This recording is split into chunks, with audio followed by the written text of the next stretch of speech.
Olá! Nos vídeos anteriores a gente falou bastante sobre narrativas. Hoje eu gostaria de falar sobre mitos. Eu acho que a gente precisa começar a desnaturalizar alguns conceitos que começam a se cristalizar e se naturalizar justamente na nossa cultura. Um deles é o de cidadão de bem. Essa ideia a gente precisa desconstruir aos poucos. E hoje o que eu gostaria de fazer é falar sobre uma parte dessa simbologia do cidadão de bem, que é a camisa da Seleção Brasileira de Futebol.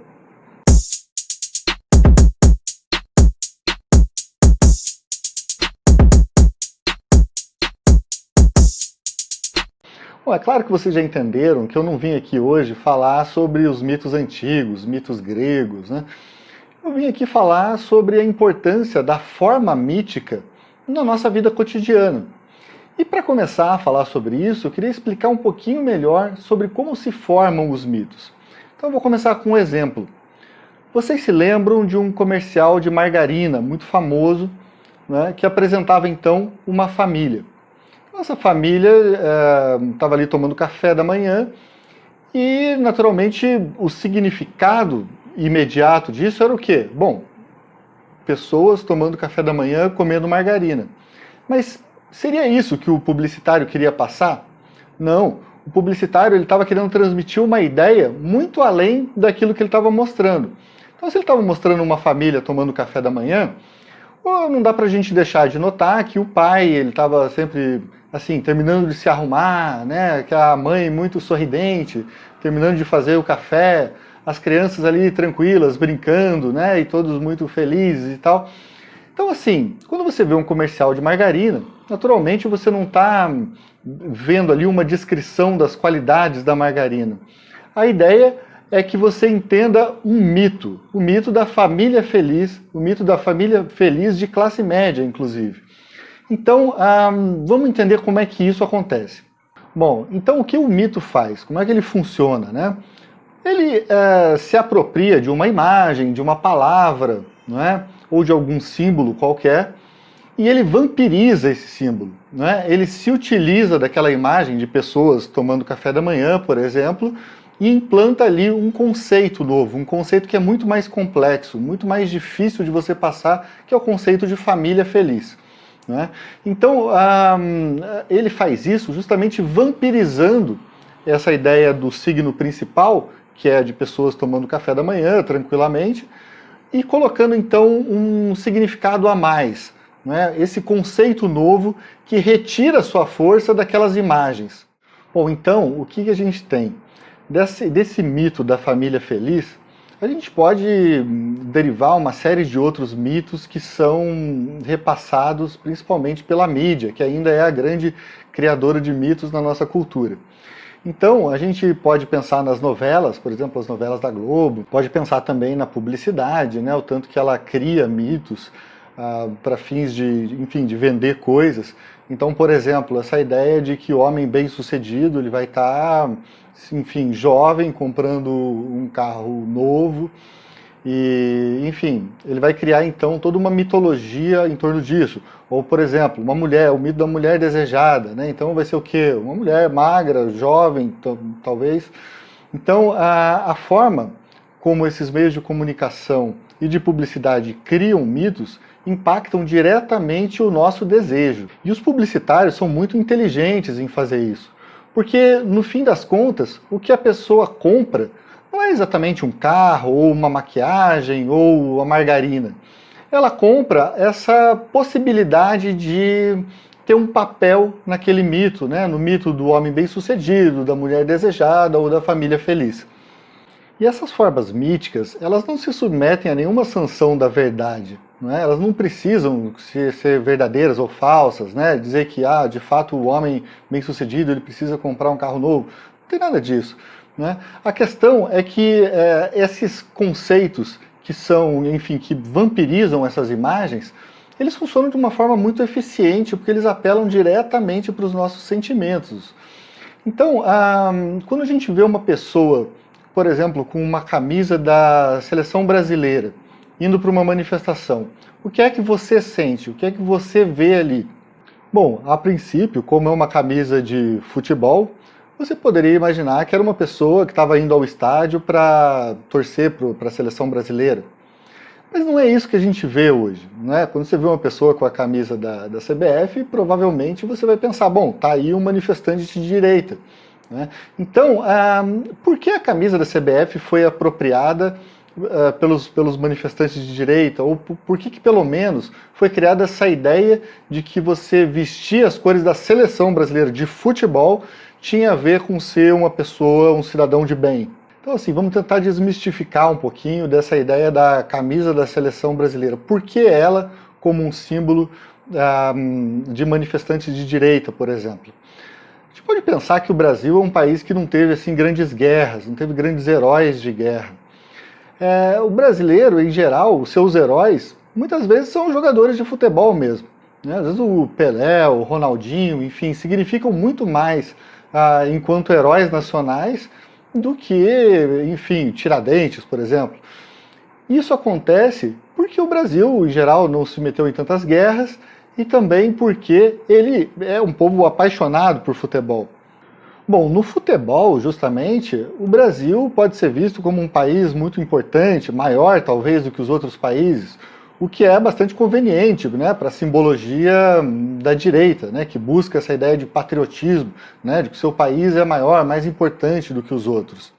E além disso, debaixo de uma camisa de uniforme da seleção, todas as pessoas, os brasileiros, são iguais, né? Desde essa ideia ali da Regina Duarte, que explicava as saudades que ela tinha dos anos 70, né, ouvindo aquela musiquinha dos 70 milhões em ação e tal, até aquela fala do Weintraub, dizendo que ele odeia a ideia de povos indígenas e tal. Então, assim, essa ideia de que somos todos um povo só, né, debaixo do mesmo uniforme, debaixo da mesma bandeira, isso convém à ideologia de direita, né? Então, a ideia de você utilizar um uniforme para expressar o seu sentimento de pátria faz algum sentido. É claro, né, que uma camisa que custa aí algumas centenas de reais, né, remete pelo menos à classe média, né, que é justamente o público-alvo aí da propaganda da direita. Então, o que acontece? A gente já falou em outros vídeos, né, sobre a questão de você usar pranchas de bodyboard, né, assim, para fazer parte da coletiva de imprensa, você, enfim, formar um cenário em que tudo indica que você é uma pessoa comum. O que é ser uma pessoa comum? O que é ser uma pessoa como um homem universal, o homem de bem universal? É você ser o cidadão de classe média. Bom, e se a gente pensar nessa saga aí meio heróica da seleção brasileira de futebol, né, tão cara aí aos brasileiros, a gente não pode deixar de lembrar, né, que a seleção brasileira começou a crescer aí na primeira metade do século XX, e aí a partir dos anos 50, que o Brasil quase é campeão do mundo, que, enfim, isso começa a se tornar, de fato, uma paixão nacional. E você tem o título mundial de 58, de 62, e depois em 70, quando a seleção chega ao ápice, né, sendo tricampeã do mundo, era a única seleção tricampeã, não é? E aí com as imagens das televisões já a cores para muitas pessoas, né? Então você tem essa ideia de que a camisa amarela, ela significava assim, esse heroísmo do brasileiro, né? E aí você tem depois, em 94 e em 2002, mais duas vitórias da Copa do Mundo pelo Brasil. Isso não é pouco significativo, porque se a gente imaginar que em 2003 você tem a entrada do Lula no poder, né, não dá para a gente deixar de fazer essa conexão que o Brasil começou a perder as Copas do Mundo justamente a partir dos governos do PT. E é claro que não tem nada a ver uma coisa com a outra, né? O PT com o sucesso ou não da seleção de futebol. Agora, a gente também tem que lembrar que em 2014, né, justamente no auge assim, das manifestações contra a Dilma, no auge não, né, tinha passado 2013, mas enfim, ainda tinha toda essa vontade de tirar a Dilma do poder, e aí o Brasil vai lá e ainda perde de 7-1 naquela humilhação, né, aquela coisa que fere profundamente o narcisismo do brasileiro, que coloca nessa seleção assim uma simbologia tão forte, né, da potência nacional. Então o brasileiro ele fica realmente arrasado, não é? E a seleção brasileira sobra ainda como uma reserva moral, né, que tinha acabado de ser humilhada internacionalmente. Todo mito ele precisa, né, de um oposto, né, de um avesso. Então surge aí essa ideia da esquerda, né, que usa camisas vermelhas, essa esquerda que está sendo aí condenada por corrupção. Então essas ligações são feitas aí de uma forma até bem maliciosa, mas acontece e elas pegam, né? O mito assim da camisa da CBF enquanto aqueles que detêm os valores nacionais, isso permanece, enquanto que aqueles que são os corruptos, não é? Aqueles que corrompem inclusive a família e os valores morais brasileiros, são as pessoas que usam outra camisa, de outra cor, vermelho ou preto.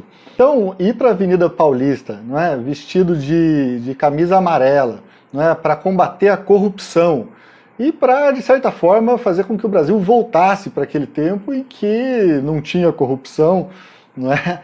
E que era antes do Lula, e que o Brasil, além disso, ainda ganhava Copas do Mundo. Para muitas pessoas, essa ideia pega, né? Essa ideia de que dos anos 50 até 2002, né, antes da entrada do Lula, o Brasil era um país melhor, né? O Brasil um país que as pessoas, enfim, sabiam o seu lugar na sociedade, que as minorias se curvavam às maiorias. E aí, essas pessoas buscam também outros que também usam as cores do Brasil, né?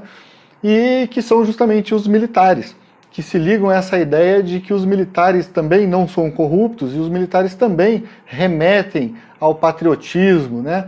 Remetem a essa luta anticorrupção, essa volta no tempo também, talvez com um componente muito forte de remissão à época da ditadura. E o mito se constrói quando fica natural para a gente olhar para uma pessoa com uma camiseta amarela e pensar, ah, olha, tá aí um patriota, ou senão, ah, olha, tá aí um manifestante de direita.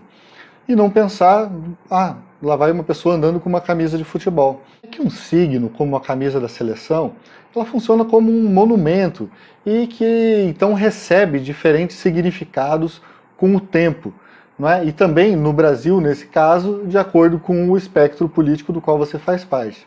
De qualquer forma, ele já aparece então para você como um gatilho, certo? Para uma série de imagens. E isso de uma maneira muito natural, não é? Que não precisa assim que a pessoa pense. Aliás, o signo, o mito, ele só funciona corretamente, né, enquanto forma mítica, se ele te parece natural e você não precisa pensar sobre ele. Ele simplesmente te desperta determinada imagem de bloco de ideologia, né? Então, esse bloco inteiro é implantado no mesmo signo, no caso, a camisa da seleção. Então, assim como quando a gente olha, às vezes, para um comercial de margarina e acha aquilo tudo muito exagerado, né? Até algo que se tornou, assim, um signo da heteronormatividade, né? Da família burguesa, enfim, de uma classe média meio estereotipada, isso já não funciona tão bem para a gente enquanto ideia de família feliz. Então o mito perde aí totalmente a sua eficácia. Então, para entender o funcionamento ideológico, né, dessa classe média, né, dessa ideia do cidadão de bem, a gente precisa partir de alguns conceitos, e eu acredito que a lista feita pelo Roland Barthes podia ser muito útil para nós. Então, o primeiro conceito que ele nos dá assim, sobre a semiologia da classe média é essa ideia de vacina. Não é? Você sabe que você, de certa forma, vai encontrar problemas de coerência, e, enfim, naquele teu universo de significação, e você permite, então, ali pequenas concessões. Então, por exemplo, é muito comum, não é, para a classe média burguesa que se aceite muito mais facilmente o adultério, por exemplo, do que uma família homossexual. Pode dar também o exemplo da sonegação fiscal e tal. São essas coisas que, enfim, facilitam um pouco para que essas pessoas consigam levantar esse fardo pesado aí de serem os pilares, né, da moralidade. A segunda, que é uma ideia muito importante, é a ideia de que o homem médio é, no fim das contas, o homem universal. Não é? Essa ideia de que nem ele é marginal e nem ele é elite, não é? Ele é justamente o portador enfim, das verdades e da moralidade do mundo. Não é? Porque para esse homem de bem, é que todas as coisas teriam sido feitas no mundo. A outra questão, a terceira, é a impossibilidade de imaginar e conviver com o outro. Então, para o homem de bem, normalmente ou as outras pessoas são invisíveis ou elas são equiparáveis a ela, ou seja, ela é uma versão do homem de bem, só que com um pouco mais ou um pouco menos de dinheiro. E aí a gente pode lembrar aquela ideia do uniforme, né? Então, todos são iguais aqui debaixo da camisa da seleção brasileira. Outro ponto é usar tautologias e dizer, não, isso é assim porque é assim e pronto, sempre foi, isso foi feito aí para o homem médio, e quem discordar de mim ou é marginal, né, ou é corrupto. Você justifica também um mal por um outro mal, né? Então você diz assim, bom, se isso está errado, que você está fazendo uma crítica, então eu vou te levar uma outra ideia também errada. E aquela coisa, né, e o Lula, não é? Mas e o PT? Então isso também faz muito parte assim dessa forma de pensar da classe média. Essas características aí que o Roland Barthes está listando para a gente, talvez a mais significativa seja essa de que tudo se resolve pelo bom senso. Ou seja, o que eu estou te dizendo não está certo porque eu estou argumentando bem. Isso está certo porque é facilmente perceptível pelo senso comum. Agora, pelo senso comum dele, o problema é que ele se vê como homem universal. Então, se você não pensa como ele, é simplesmente porque você não tem bom senso. Agora, claro que se você juntar tudo isso, você vai perceber que não são as pessoas, em geral, que vão criando todas essas mitologias, não é nem para elas que interessa tanto esse tipo de patriotismo militarizado e neoliberal. Não é? Geralmente as pessoas que são mais beneficiadas com isso não são as pessoas que colocam a camisa da seleção e vão para a Avenida Paulista. Algumas vezes até são. Então assim, pessoal, os mitos sempre existiram, né? Sempre estiveram presentes na vida cotidiana de todas as sociedades. Existem mitos de esquerda, mitos de direita. Não é? O importante é que a gente se dê a esse trabalho de mitólogo justamente para tentar entender esses mitos, até porque se a gente tem um presidente da República que se auto-intitula mito e também é chamado assim pelos apoiadores deles, é sinal que a nossa realidade anda meio turva, né? Nosso cenário político precisa de uma série de desmistificações. E é para isso que eu convido então vocês a continuarem acompanhando aí essa série de vídeos, né, que eu estou pretendendo fazer sobre os mitos ligados ao bolsonarismo, né? Os mitos do mito. É isso aí, pessoal. Um grande abraço a vocês e até a próxima.